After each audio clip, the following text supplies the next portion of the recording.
Hello everyone, Inquisitor Vaughn here, and in today's video I would like to continue with our Primarch Project deep dives by going into Primarch Project number 12, who would be designated Angron. For the list of correspondences for this Primarch Project number 12's designated name would be Angron. The aspect of humanity is honor. The specialization of war is close combat, and the Geneseed organ that I most associate with the Legion and their Primarch is the Larraman's organ. The 12th Primarch Project was found on the world of Nuceria, a world that was in previous records considered to have been a technologically advanced and civilized world thought to be located in the Ultima Segmentum. Much of the history of the world is specifically unknown. In modern records of the Imperium of Man, the world's name is erased from record along with any indication of it ever existing because of the path that the 12th Primarch Project would later take in his life. What is known about Nuceria was that it was a habitable world with oceans and greenery and snow-capped mountains. There was a kind of caste system in place in which the nobles or the oligarchs of said world, who were called the High Riders, lived in luxury and wealth while the common citizens struggled in poverty in the cities around the palace walls of the wealthy. To distract the citizens from their suffering, the nobles would hold gladiator death matches in massive arenas on the world for the entertainment of the peoples. Many of the gladiators would be cybernetically enhanced to increase their aggression, which would lead to more entertaining fights for both the oligarchs and the citizens to watch. The 12th Primarch Project was found on Nuceria as a child in the Deshalika Mountains by a slaver. The project was battered and bloodied but alive and surrounded by the carcasses of several Xenos opponents. The slaver brought the project to the Palace Praxica in the city-state of Deshia and sold him to the ruling clan, called the Thalkur.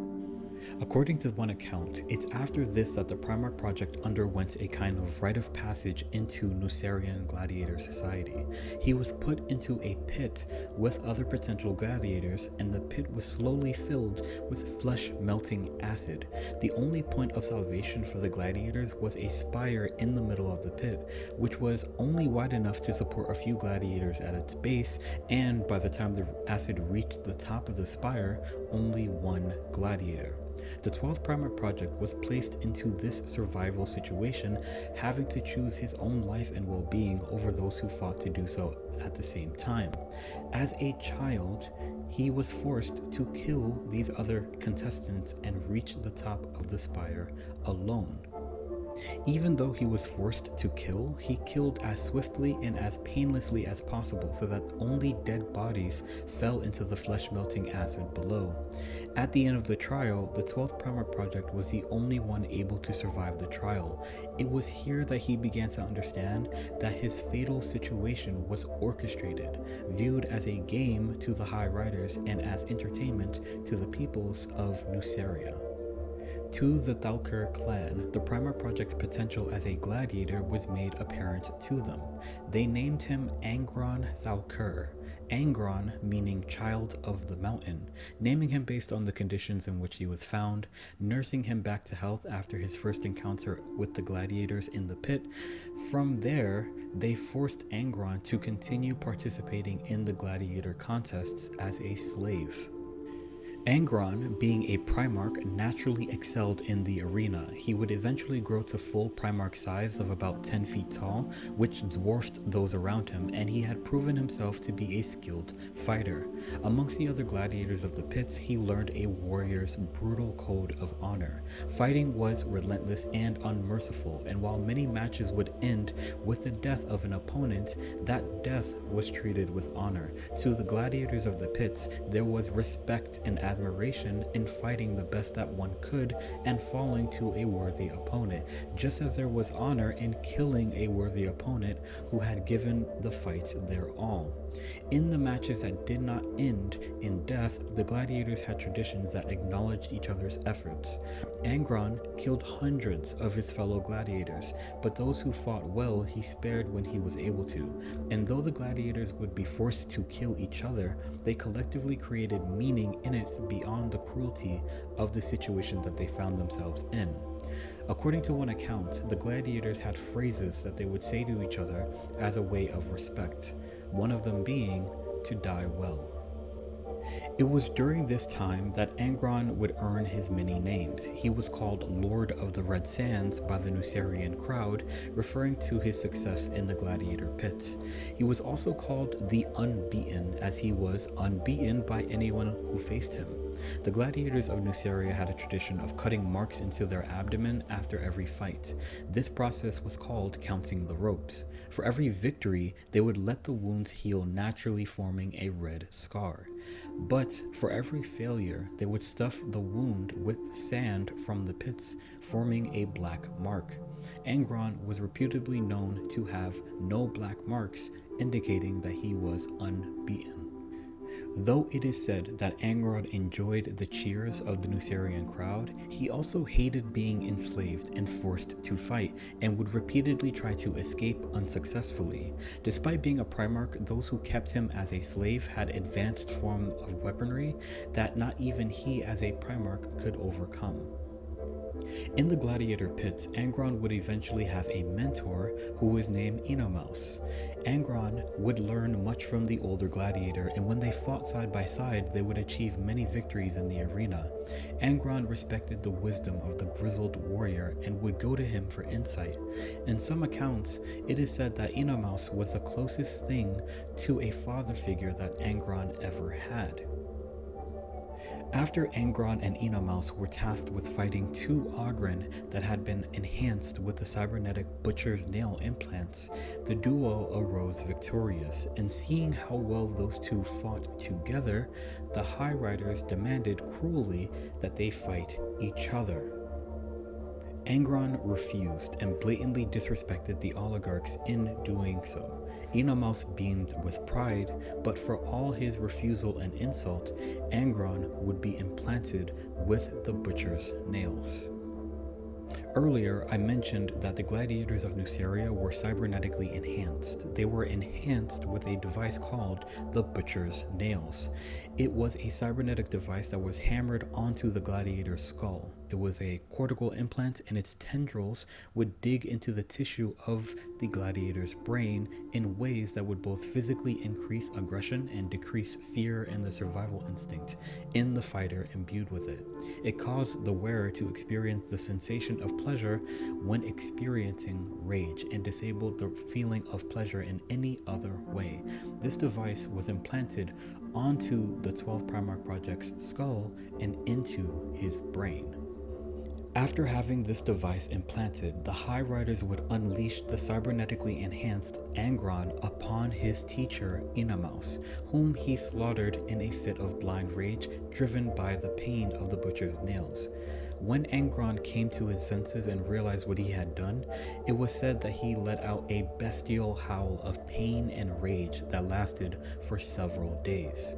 The death of Enomouse broke Angron, and he swore to get vengeance on the High Riders.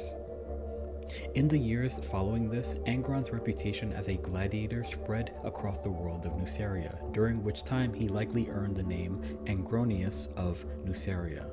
He was placed in charge of training the other gladiators of the arena that he was in, most of whom already had the butcher's nails implanted in them, and they soon became the best gladiators that the world had ever seen. However, beneath his training of the others, Angron still dreamed of escape and freedom, and after learning through trial and error that he would not be successful alone, he came up with another plan. The High Riders thought it was a good idea to organize the largest gladiator fight that had ever occurred on Nuceria, which was to involve thousands of gladiators, including Angron. As the games began and the crowd began to roar at the spectacle that the gladiators put on for them, the 12th Primarch Project's plan unfolded. See, Angron was well respected by all of the gladiators as a leader and as a teacher. And so when Angron came up with the plan that they would all attempt at escaping their masters as one collective, the gladiators of Nuceria followed him. So during this event, when he gave the signal, the gladiators all turned on the guards that lined the arena, slaughtering them. The guards with firearm-style weapons fired into the gladiators, killing thousands. Still, the gladiators, numbering around 2,000, fought their way to freedom, with the Primarch Project leading them through the city of Dashia and into the northern mountains. The High Riders would send army after army to recapture their slaves, but under Angron's leadership, combined with the cybernetic enhancements of the Butcher's nails, they were driven back time and time again. The gladiator horde had begun to be known as the Eaters of Cities for the devastation they wrought across Nuceria. However, as time went on, starvation and casualties from the conflict would take a toll on the group, and eventually only half of the initial escapees were left. The forces of the High Riders amassed to take on the significantly reduced gladiator horde known as the Eaters of Cities, and knowing that it would be their end, the gladiators as a collective decided to make a last stand upon the mountains. 7 armies in total encircled Angron's 1,000 gladiators, and even a Primarch could not survive those odds. It was in a period of time before the inevitable slaughter that the Emperor met with Angron. The Emperor had already discovered Angron before events unfolded to such a degree, said to have been drawn by the psychic emanations of the Primarch Project, and had been watching Angron from orbit for months. It is said that the Emperor was proud of the way that Angron had freed his fellow slaves from tyranny. Taking a group of custodies with him, he would teleport to Nuceria to meet with Angron privately. During that meeting, the Emperor would inform him that he was a Primarch and was the genefather of a legion of Adeptus Astartes called the Warhounds, which he would lead if he chose to join the Emperor and the Great Crusade. To the shock of the Emperor, Angron refused. It was his decision to die with his fellow slaves against the armies of Nuceria. In something described as disbelief, the Emperor returned back to his ship to think things over. In the end, the Emperor decided that losing one of his invaluable Primarch projects was not something that he was willing to do if he could help it. The world of Nuceria would soon be brought into compliance anyway, and so what Angron had been fighting for would be quelled regardless. With this decision, the Emperor lowered his ship into Nuceria's orbit and teleported Angron from the mountains onto his ship.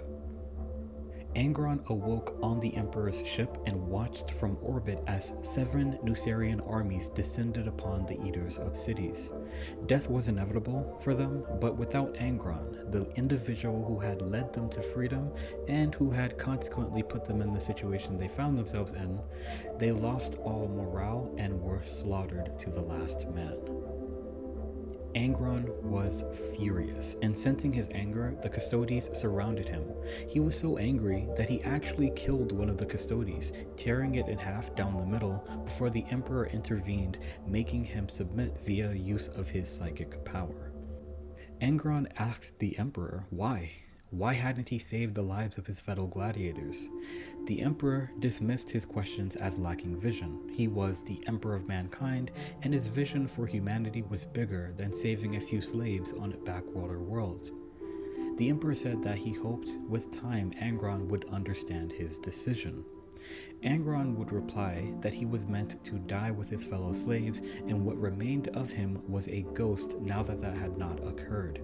The Emperor is said to have replied coldly that a ghost would be sufficient for what he had in mind for Angron. The 12th Primarch Project was then teleported to a nearby ship of the 12th Legion and forcibly introduced to his legion. The initial recruits for the 12th Legion did not come specifically from one area on Terra, but from across a variety of populations. However, similar to the Rout who were later to become the Wolves of Fenris, the initial candidates were chosen from amongst the most aggressive and competitive from the recruiting pool. One of the Legion's early battles was during the Saafrik Liberation, nearing the end of the Unification Wars, in which they served as a shock assault spearhead against the enemy. Despite how small their force was at the time, they prevailed through courage and through shocking levels of violence they unleashed upon the enemy. After this battle, the Emperor held the 12th Legion in reserve for the rest of the Unification Wars and the early Great Crusade. Again, this is very similar to the treatment of the 6th Legion, the Wolves of Fenris, and there were rumors at the time that they were held in reserve in case there was disloyalty amongst the Emperor's own forces, which is also very similar to the 6th Legion. While in reserve, the Legion was kept in a constant state of readiness, always training, always prepared for war. And when they were released, it was remarked that they slaughtered with what could be described as gleeful savagery, tearing their enemies apart with indifference to their own well-being. It was during the pacification of the narco sprawls of the Sephic hives on Terra that the Emperor himself called the Legion the Warhounds because of how they fought. It reminded them of the savage white warhounds that the northern Yeshk people would deploy in battle. Though they were named after white warhounds, their heraldry at the time would be a red-collared hound rampant on a field of white. We don't have a lot of information on the battles that they did fight prior to the Great Crusade besides those two, but we do know that they were released a few times during the Wars of Unification to aid in the Emperor's reclamation of Terra. We also know, thanks to the research made for the other Primarch projects, that they fought besides other barbaric legions such as the Luna Wolves, the Rout, and the Revenant Legion, all legions known for their ill reputation and savage means in battle. Later in their history, they would also frequently serve alongside the Dark Angels and the Iron Warriors. Because Angron was amongst the last Primarchs to be discovered, the Warhounds Legion fought besides other legions both before and after those legions' Primarchs were discovered. So even while the more savage legions would be reunited with their gene fathers and raise them up out of the savage reputation they had developed during the latter years of the Unification Wars, the Warhounds would keep that savage reputation well into the Great Crusade. The Legion's armor color at this time was mostly light blue, with white parts to their armor and brass trim and helmets depending on the rank of the Marine. I make a lot of comparisons between the Warhounds and the Routs. This is because the criteria for both legions in regards to initial recruits was savage aggression, and as we have went over in previous videos, the Emperor chose certain populations because their natures complemented their Primarch's gene seed to some extent, and their natures would be imprinted onto the gene seed. Both were said to have been held back during the latter half of the Unification Wars, with the Warhounds being deployed more frequently than the Rout during this time. Both legions served as the shock troops of the Astartes legions. They both were referred to as canine inspired, with the Warhounds being called such by the Emperor due to them reminding him of white warhounds, and the Routs being referred to as such because of their fighting style, which was similar to the carrion hounds of Terra's wastes. Both were held back with the idea of them being used against the Emperor's loyal subjects should they decide to not be loyal anymore, and both legions' Primarchs were said to be equal in terms of close combat savagery. But there were differences between the two legions. The first and foremost obvious difference was that the Rout's gene seed contained the Canis helix, which made the 6th Legion physically canine-like. As far as we know, the Emperor didn't modify the 12th Primarch Project's gene seed to such a degree, though both legions' gene seed would weaponize the natural aggression of the candidates imbued with them. The 6th Legion were literally warhounds, the Canis helix being originated from the canine-like bioweapon beasts that were used during the Age of Strife, whereas the 12th Legion were metaphorically warhounds because of their brutality. However, the Primarch projects of both legions were what could be described as bestial and animal-like. Both had pale yellow eyes. Leman Russ was said to have pronounced canine teeth, and both artwork and miniatures of Angron show him with either pronounced canine teeth as well, or a mouthful of sharp teeth. Not to mention, both Primarchs howled, though Leman Russ was more of an actual wolf howl, and Angron's howl was an animalistic one of anguish, sadness, and despair. It is repeated throughout my Primarch series that the Emperor modified his Primarch Project templates in order to imbue them with certain traits. While I do not think that the Emperor modified Angron's template to have canine-like genetics, I do theorize that Angron's template was modified to have increased aggression. However, if he did hypothetically add canine-like genetic information, considering the similarities to the Primarch who did have that additional canine-like genetic information, the 12th Primarch Project was a reverse of the 6th. With the 6th Primarch, Leman Russ was far more stable than his Terran sons. With Angron, his sons were far more stable than him. Another difference between the legions was that the routes were actually used consistently in compliance actions, which were focused on bringing deviant groups back into compliance with Imperial Edict, and this was something that was true even after the legion was reunited with its Primarch. The Warhounds, on the other hand, were more focused on annihilation of the enemy rather than compliance. The Legion was deployed when the enemy needed to be wiped out, but not wiped out using war crime level weaponry like the Dark Angels did, and not wiped out in the Shroud of Darkness like the Night Lord's Legion, but slaughtered in brutal close combat oriented shock assault. Similar to the routes, the Warhounds were rumored to kill Imperial Auxilia if they did not meet their exacting standards in a way that made Imperial armies hesitate to deploy besides the 12th. Unlike the routes, they would continue this practice into the Great Crusade. As the Great Crusade progressed, the Legion was heavily divided to accompany the larger forces of other legions and would actually fight quite frequently under the command of other Primarchs. One of the larger collective detachments of the Warhounds Legion would eventually be brought together under the banner of the Bloody 13th, or the 13th Expeditionary Fleet, which was a combination of 8,000 Warhounds, Headhunter Imperial Militia, the Numan gun tribes, and various abhuman auxilia that strained the tolerance of the growing Imperium. The auxilia forces to the Legion were all populations that the Emperor barely trusted. Whether this was a reflection of the Legion or of the Legion's role is open for interpretation, but I'd say both are likely. They gathered on the world of Bot, a savage and volcanic world that had been claimed by the Warhounds Legion. We actually don't have much information about the Legion and their culture before Angron, and what information we do have is primarily from stories written about the Legion. According to these stories, the Warhounds Legion prior to Angron had been known for their ferocity in battle, but were also known for their strong beliefs in martial honor. They were known to fight in phalanxes, and in the beginning moments of a battle, they always walked steadily toward the enemy until they were in range to charge and engage in close combat. To the Warhounds, the more competent the enemy, the more honor there was to be found in fighting them, and they were known for being irritated at an enemy that they felt was not worth their effort. Now, usually, a Primarch reuniting with his Legion is an event of celebration.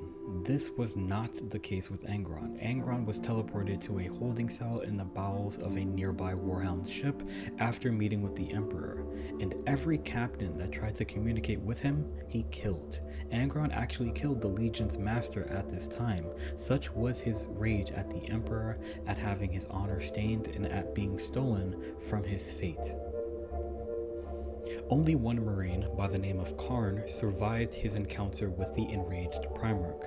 Though beaten almost to death by the 12th Primarch Project, he refused to fight back. It had been a command to the Legion from the Emperor himself that they were not to raise arms against their Primarch. Karn followed this despite being savagely attacked by the Primarch, trying to communicate with Angron through his rage. What got through to Angron was that the Marine was not fighting back and was instead still trying to get through to him. This calmed him, and in this calmer state, Karn was able to convince Angron to accept his role as the master of their legion, and he also made comparisons between the Nucerian gladiatorial traditions and the traditions that already existed in the legion. After the Legion was reunited with Angron and he accepted his role as the master of his Legion, the scheme of the Legion changed from a primarily blue with some white scheme to a primarily white scheme with blue pauldrons. The Legion's heraldry was changed from a red hound rampant to a fanged maw devouring a planet. The symbol was inspired by one of the commanders of the Warhounds Legion saying to Angron that the Primarch had led eaters of cities on Nuceria, and under his command, the Legion would be the Eaters of Worlds. It was then that the Legion's name was renamed the World Eaters, and the heraldry changed accordingly. The planet featured in the symbol is blue and Earth-like. However, in the setting, Terra looks like an irradiated husk of what it once was, so it can be assumed that the world featured in it, the style of which is consistent throughout most official symbols of the Legion, even in the current setting, is actually of Nuceria. This is backed by the fact that Nuceria did have snow-capped mountains, oceans, greenery, and was overall a habitable world according to stories written on it.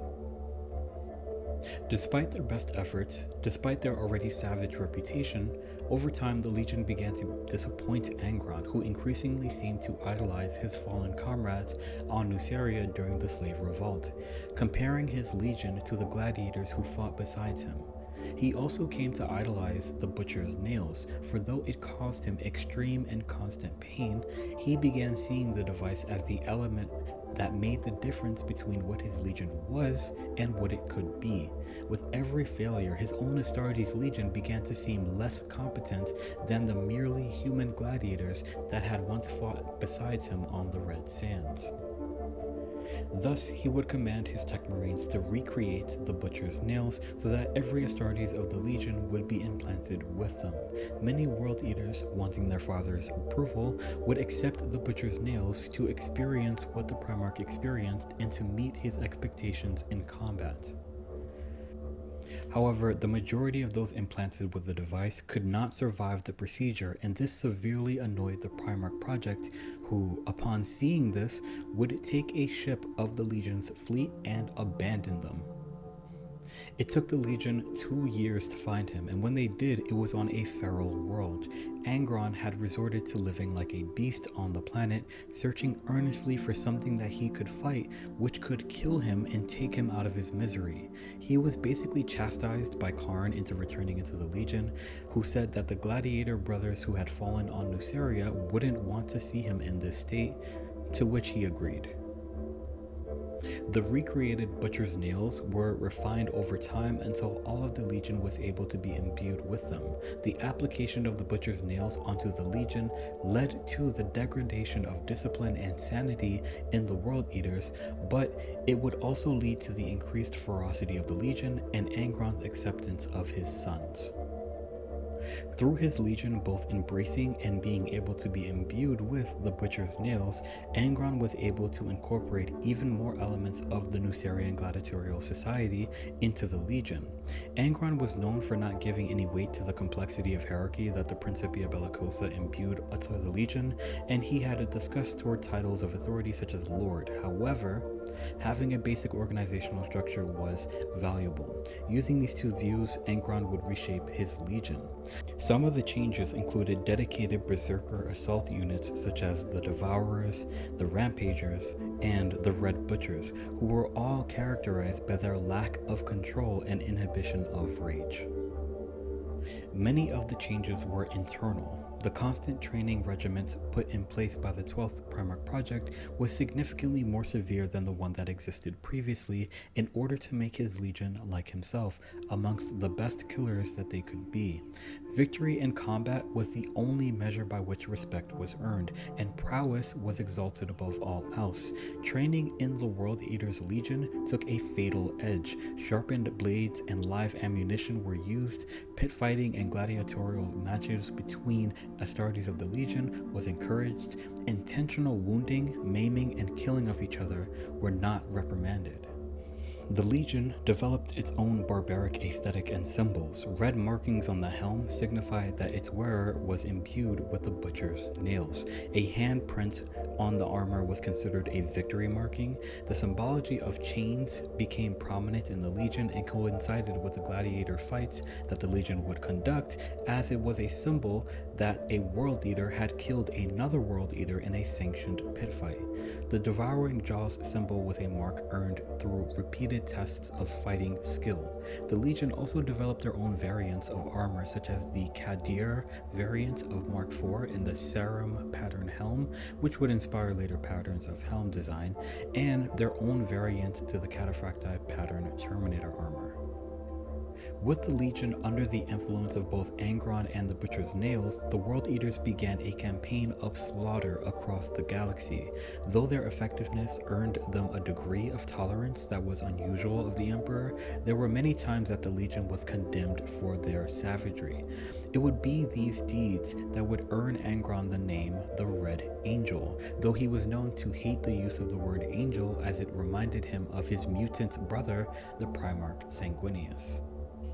For example, during the cleansing of Aragata, the World Eaters created a ramp using the bodies of their own dead in order to siege the last stronghold of the enemy in the conflict, and this made Rabute Gilliman, the 13th Primarch Project, sick to see it. On the world of Gena, which was the planet that was a home to a deviant colony of humanity that was controlled by what could be assumed to be abominable intelligence, the World Eaters had successfully destroyed the AI, but then proceeded to slaughter the entire population to the last person at the command of Angron. The psychic death throes of the population of this world could be heard across the galaxy. It was the second compliance of Gena and the aftermath that led to the Legion being censured by the Emperor and the Terran Council.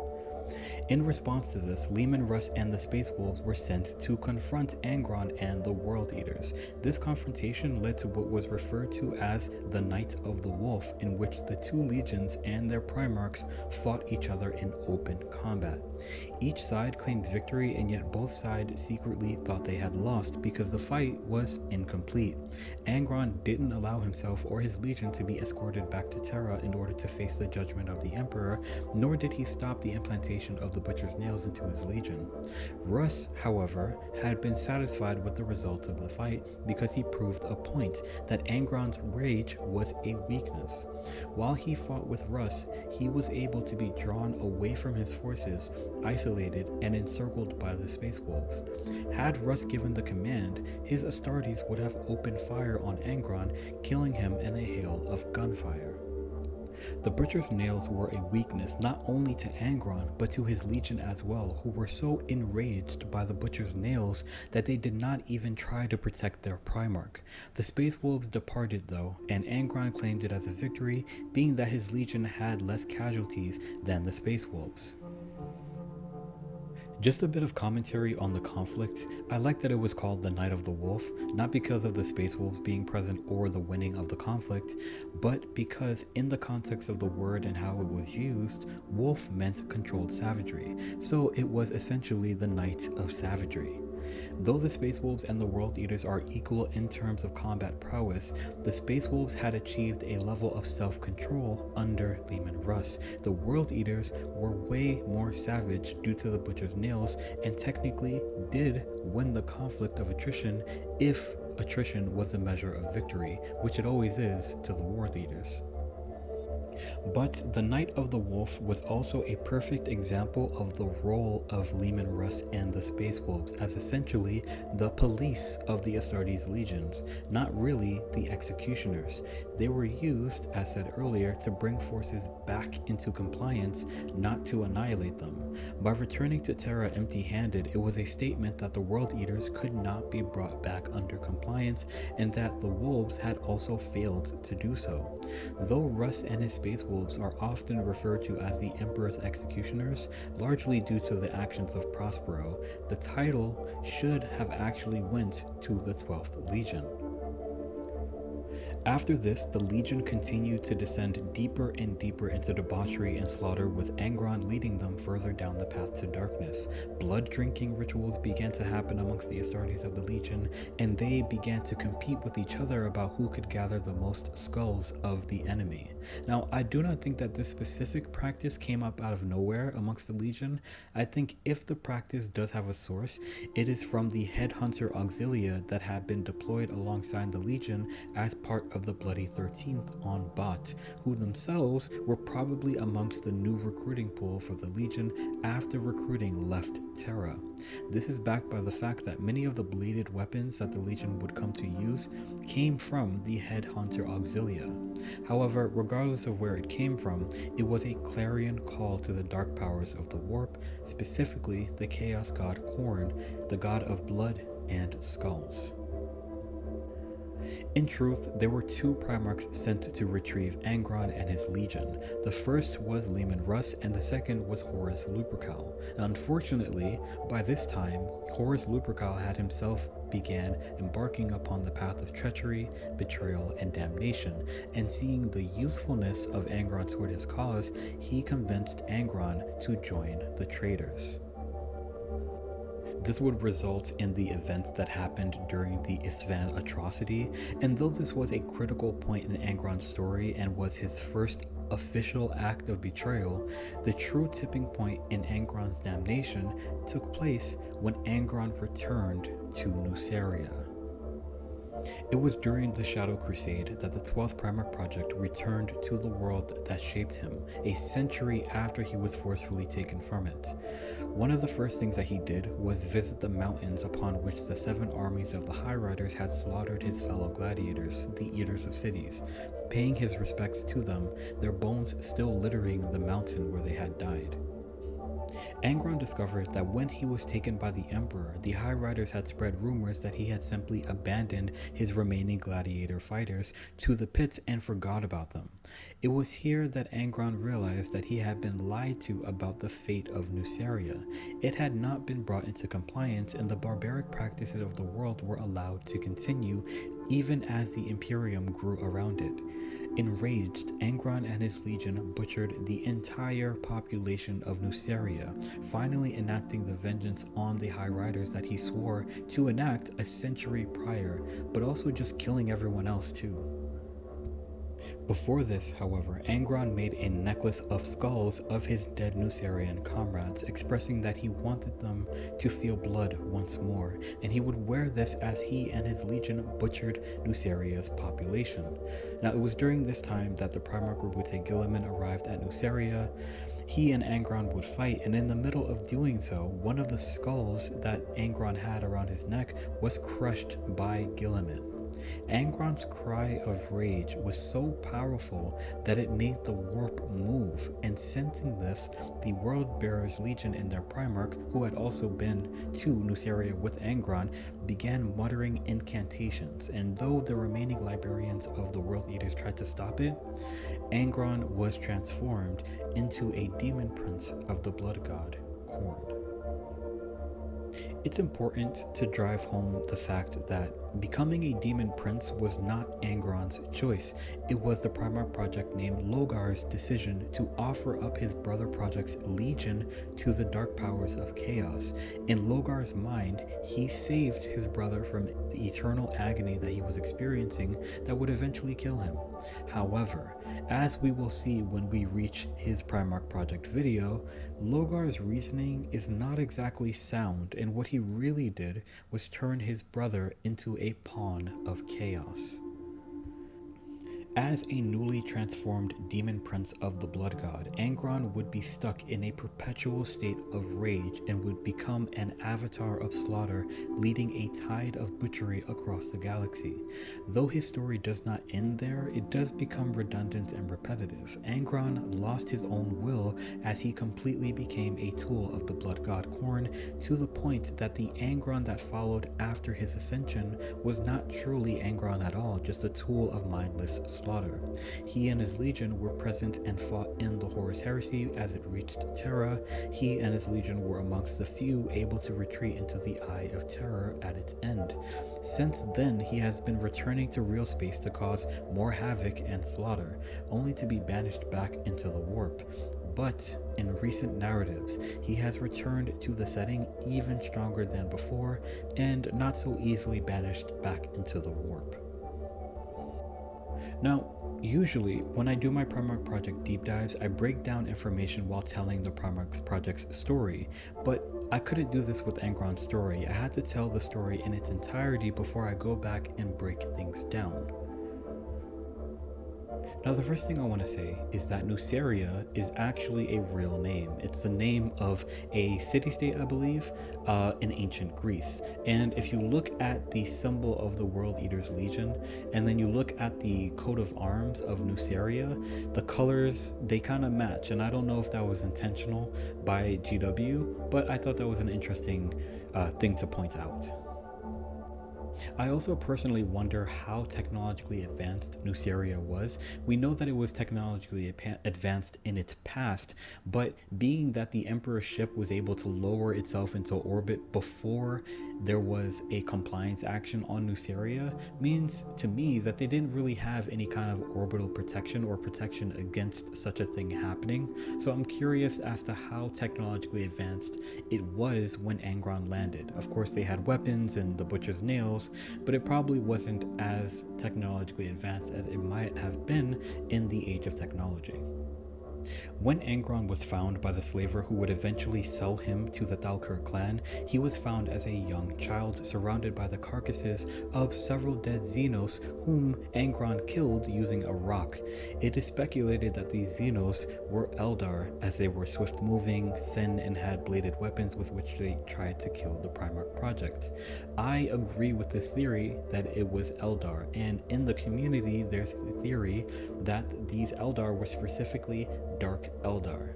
I personally agree with this theory as well because of the Dark Eldar presence throughout the rest of Angron's story. The first question to come from this is, what were the Eldar, specifically the Dark Eldar, doing on Nuceria? And why is it that when the slaver found Angron surrounded by the dead bodies of the supposed Dark Eldar who he had killed, he would later say that Angron was found alone in the mountains? This line of questioning makes me think of other questions such as, who were the High Riders? It's unknown, even in the accounts surrounding Angron's time in Nuceria before he was discovered. In the Gladiator pits, the High Riders never attended the games in person but spoke through floating screens. There are actually no descriptions of how they looked. According to the lore, the High Riders were the oligarchs of Nuceria, but it's not clear if they were actually human. According to one account, throughout Angron's time in the pits, his mentor Enomouse would share his wisdom with Angron that the people who were entertained by the gladiators killing each other in the arena weren't the real monsters, implying that there were real monsters present. Of course, he could have been calling the High Riders monsters for their barbarity, but he could have actually been hinting that they were legitimately monsters, as in not human. The individuals who performed the implantation of the butcher's nails are described in several stories as psychic surgeons. Now, while I do not think that the High Riders of Nuceria were themselves the Dark Eldar, I do think that it's possible that the High Riders may have been in a connection to the Dark Eldar and that there may have been a Dark Eldar presence on Nuceria. The only reason that I can think of as to why there would be a connection is that the Gladiator Pit was a good source of fighters for the Dark City of Komorra in the Webway, which also had gladiatorial fights in giant arenas. Another possible reason for their presence on Nuceria was just because they just wanted to enjoy the suffering of the population. When Angron would return to Nuceria during the Shadow Crusade, he was nearly assassinated by the Dark Eldar for what could be said to be the second time. During the Ispan atrocity, when Angron was about to fight the Primarch Vulcan, he declared Vulcan to be a High Rider. The comparison is a strange one considering the reputation of the Primarch of the Salamander's Legion. However, if the High Riders of Nuceria were indeed connected in some way to the Dark Eldar, then that would be the connection, because Vulcan is the only other known Primarch to have encountered the Dark Eldar in his early life. I think the reasoning for the Dark Eldar wanting to kill Angron so early in his life could be simple. The Dark Eldar lack Farseers, and they could not have divined his future path when he was a child, and quite possibly just wanted to kill him for the sake of it when he landed on Nuceria. However, by the time he returned to Nuceria a century later, it would be clear to them what he was becoming, which seemed to be the reason why they wanted to kill him the second time, because he was to be the quote-unquote blood god's son, as they said. Their assassination attempt failed, and Angron ascended into demonhood. Another thing I'd like to talk about is the Butcher's Nails device itself. It is such an important part of why Angron became what he became, and I think it's just important that we understand just what this device did to him. Many studies of the device attached to the 12th Primarch's skull were conducted, and the Emperor even employed the techno-archaeologist Arkin Land for his knowledge and insight on it. Perusing through forbidden texts and accessing sealed vaults on Mars, Arkin was able to find valuable information. It was discovered that the cybernetic device that was called the Butcher's Nails was only the Nucerian pattern of a device called the Crucimen. The Crucimen was a piece of technology originating from the Dark Age of technology used to modify human warriors. The device rewrote a subject's brain chemistry and processing, blocking a subject's ability to experience the sensation of pleasure outside of rage. It also canceled the individual being able to express any other emotion beyond rage. It was a deadly device, but by itself was not fatal. What made the device fatal for Angron was his healing ability as a Primarch. The device naturally dug into the subject's brain, but with a human subject, the body would eventually heal around the device. With Angron's Primarch physiology, it would always attempt to heal the wounds caused by the nails. This caused the nails to bite deeper into the brain, wearing away at the tissue. The more the tissue was worn away, the deeper the nails went, and the more his body would attempt to heal itself. This had been going on for so long that by the time the Emperor rediscovered the 12th Primarch Project, the Butcher's Nails had traveled throughout his nervous system and reached far down his spine. What's worse is, even before the device had been placed onto the Primarch's skull, portions of his brain were completely removed and replaced by the Crucimen itself. It was the removed parts of his brain that his body was trying to regenerate, which encouraged the device to bite deeper into him. This made it so that the device was both the only thing keeping him alive and the thing that was slowly killing him. It could not be removed without killing the Primarch outright, and eventually it would kill him. The Emperor ordered these discoveries to be kept secret and hidden from all those who weren't directly involved in its research. The effect that this device had on Angron were extreme. Angron was in constant pain all of the time. All things caused him physical agony, moving, breathing, speaking, even thinking. The only solace that he could find was in rage and in fighting.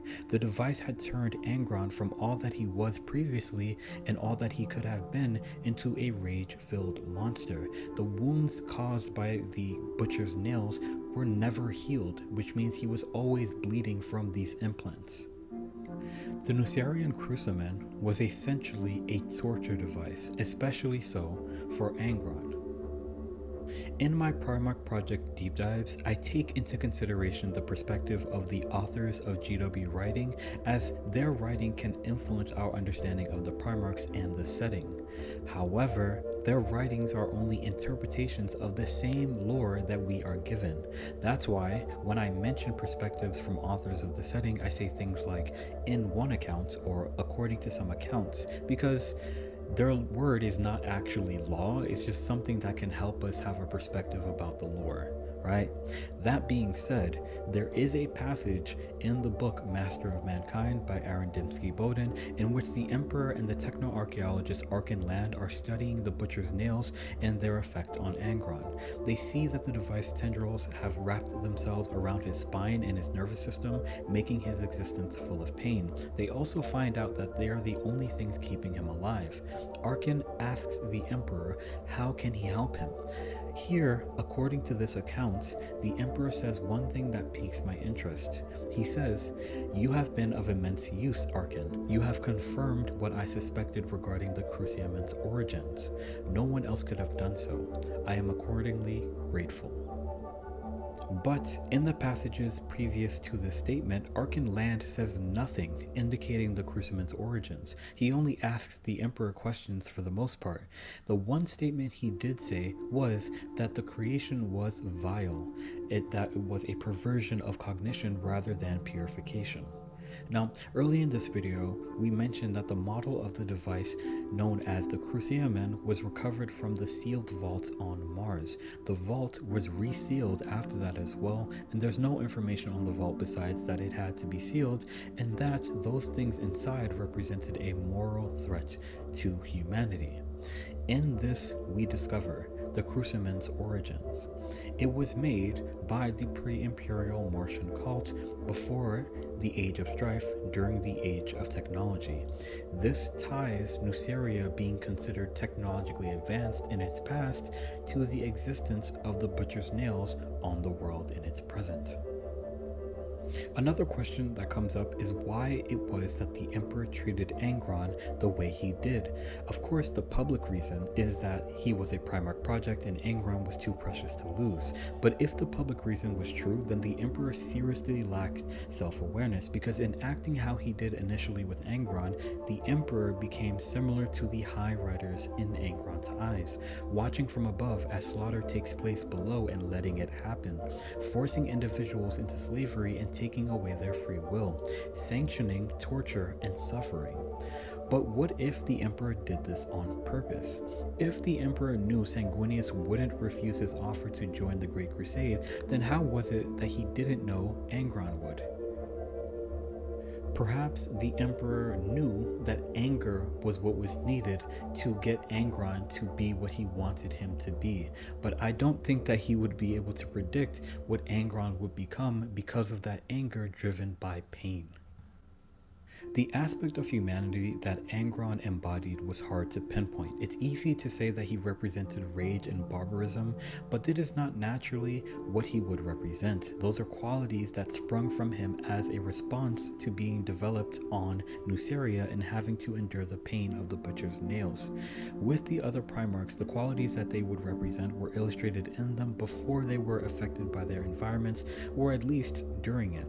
So if Angron had not had the butcher's nails placed into him, and he had not become an avatar of rage and champion of the blood god, what would he have been?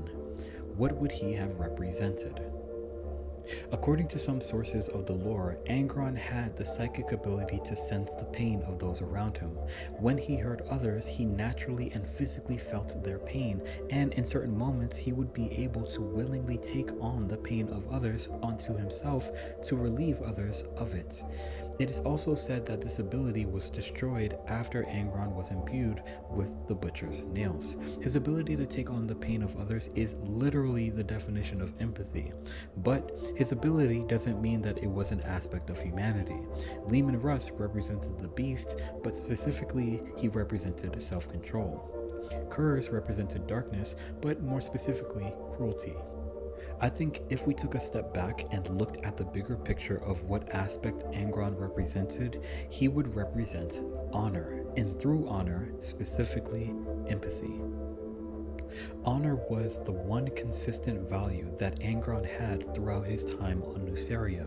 While it could be argued that he learned honor in the gladiator society of the pits, did not Kurz learn darkness from Nostromo? Dorn Zeal from Inwits, Lionel Johnson Pride from the Order of Caliban, and did not these other Primarchs fully embody these values? If there was any rhyme or reason in where the Primarchs landed, then it was to worlds on which their natural aspects would be developed, which, as I've said many times previously, is why it might not have been the Chaos Gods that sent them to the worlds they landed on, because in the long run, it ended up benefiting them in helping them develop their natural abilities. Even though with some of them, their natural abilities would lead them down the path of darkness. It was Angron's sense of honor and respect that drove him to kill the other competitors of the pits as quickly as possible in his first fight. It was his honor that was wounded when the Emperor rescued him from Nuceria. His legion, even before meeting him, had a strong sense of martial honor. When Horus Lupercal convinced Angron to join him and the rest of the traitors, honor was amongst the points he used against the Emperor, saying that the Emperor completely lacked it. What is honor? Honor is respect and great esteem. Honor is the elevation of another above oneself in one aspect or another in order to acknowledge them and their efforts. We honor those who are older than us for their wisdom and experience. We honor those who came before us because without their efforts we would not be here. Most importantly, perhaps, is that we honor the dead, the lives they lived, the accomplishments they accomplished, their contributions to the future. Honor is the pinnacle of memory and is the herald of immortality, as at least amongst humans, because what else is honoring the dead but rendering them immortal in our hearts and minds? I think it can be honor that Angron embodied, but more specifically, the way that was influenced by those he found himself among. Angron honored life and the struggle for life, the struggle to live and overcome great odds, which, according to some, can be said to be a driving force of humanity itself. So important to him was that sense of honor that, at not being allowed to follow through with his sense of honor, he referred to himself as a ghost. The ghost of honor is not dishonor, that's its opposite. The ghost of honor is shame, and it explains why Angron acted how he did after being taken from Nuceria. Another repeating aspect of Angron's story is that Angron is consistently running away. His first memory is of being pursued and him running away from the pursuers. When he is forced into a slave on Nuceria, he repeatedly tries to escape. In the mountains of Deshia, he was willing to die as a free individual rather than live as a slave. When reuniting with his legion, he ran from them to live as a wild animal on a feral world, looking for something to kill him and for something that could take him out of his misery.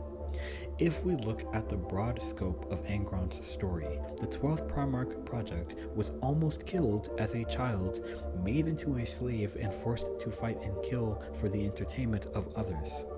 He was brutalized, implanted with the butcher's nails, which caused him unimaginable pain, and last but not least, he had a meaningful death stolen from him by the Emperor. Angron was one of the only Primarchs to not conquer the world that he landed on. Angron was not overjoyed to be reunited with his legion. He actively abandoned them out of disappointment towards them.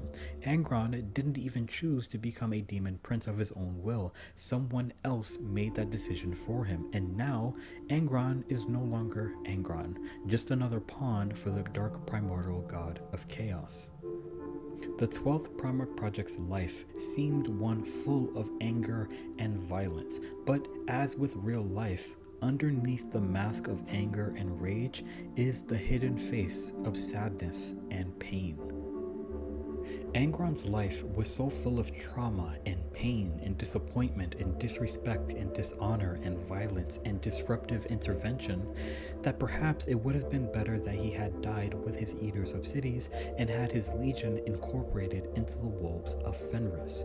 But that would not come to pass, and now the setting of the 40k universe has to pay for it, with its blood spilled without end and its skulls piled high. It's hard to imagine what Angron could have been if situations were different. If we think about the Primarch Project and their intended purpose of leading humanity out of the Age of Strife, Angron's position in it would be hard to decipher. However, considering that he had a natural psychic empathy, a theory could be that Angron, or whoever the 12th Primarch Project would have been if situations were different, would have been the healer of the Primarch Projects and an angel of mercy. Last but not least, the organ I most associate with the Primarch and his legion is the Larraman's organ.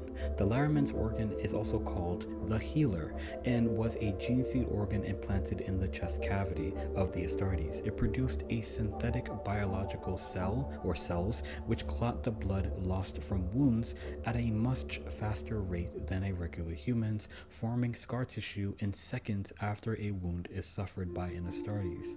This organ is one of the reasons why Astartes are seen as so hard to kill, because when they are wounded, the wound is healed almost immediately. The reason why I associate the Larraman's organ with Angron and the World Eaters is because it was essentially the Primarch and Astartes physiology that made the Butcher's nails fatal to them, as their bodies would continuously try to heal the wounds made by the Butcher's nails, and this constant healing state encouraged the nails to bite deeper into the brain. The wounds caused by the Butcher's nails were never healed. The device got in the way of any actual healing process that could have otherwise occurred. Very similar to the emotional effect that they would have on the 12th Primarch Project. And that has been my deep dive on the 12th Primarch Project, Angron. Without anything else to be said, Inquisitor Vaughn out. Remember, the Emperor protects and the future is successor.